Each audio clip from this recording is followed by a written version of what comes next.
So hello welcome back everyone to this another beautiful सा video. आपका SSCM का most important topic तैयार है, आपको डिस्क्रिप्शन में जाके लिंक है वहां से डाउनलोड कर लेना। लेकिन ये इंपॉर्टेंट टॉपिक्स देखने से पहले कुछ ऑरल एडवाइस जो है मेरे से ले लो भैया, बहुत बहुत काम आने वाला है आपके एसएलसीएम पेपर के लिए। एक चीज आपको बता दूं, एसएलसीएम पेपर थोड़ा डिफरेंट है सारे पेपर्स से, सारे पेपर से थोड़ा डिफरेंट है। क्यों मैं समझाता हूं। बाकी जितने भी पेपर से ईबीसीएल कह लो, ठीक है, ईबीसीएल कह लो, कंपनी लॉ कह लो, एसबीईसी कह लो, जेआईजीएल कह लो, ये सारे पेपर जो है ना अपने प्रैक्टिकल लाइफ में हम लोग कहीं ना कहीं ये यूज करते हैं। जितने भी लेसन हम लोगों ने पढ़ा है वो कहीं ना कहीं रिलेट करते हैं।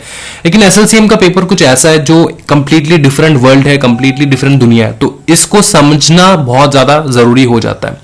एग्जामिनर जो है, जो बंदा आपका पेपर चेक करेगा, वो आप यही एक्सपेक्टेशन रहेगा आपसे, रखेगा आपसे कि आपको कंसेप्ट आता हो। अगर आपको कंसेप्ट आता है, अगर आपको कंसेप्ट आता है, आप किसी भी भाषा में लिख लो, मतलब इंग्लिश में ही लिखना है, लेकिन कोई भी किसी भी प्रकार का आप ड्राफ्टिंग कर लो, अगर आपने सही कंसेप्ट वहां पे लिख डाला तो आपको पूरा मार्क्स आ जाएगा। जैसे हम लोग कंपनी लॉ में कुछ राइटिंग जब हम लोग करते हैं एंड जेआईजीएल में कुछ लिखने के जो प्रोसीजर्स है, कुछ वर्ड्स है, टिपिकल वर्ड्स हम लोग सिलेक्ट करते हैं, कंपनी लॉ में कुछ टिपिकल वर्ड सिलेक्ट करते हैं, उस प्रकार से हम लोग उस प्रकार से उस लैंग्वेज में ड्राफ्ट करते हैं।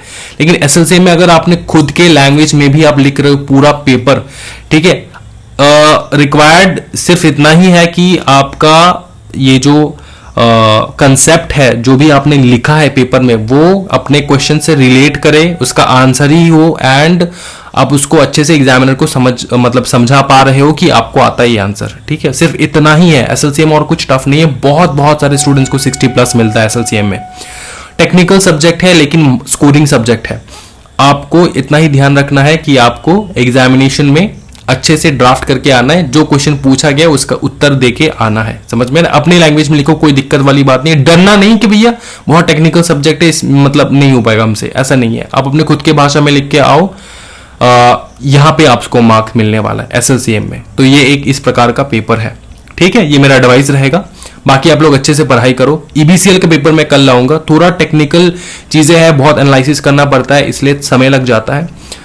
कल जो है मैं ईबीसीएल के पेपर लाऊंगा श्योर शॉट, एंड इसी के साथ आपके सारे इंपॉर्टेंट सब्जेक्ट जो है उसका इंपॉर्टेंस मैंने आप लोग को दे दिया है, मोस्ट इंपॉर्टेंट टॉपिक्स आप लोग को दे दिया है।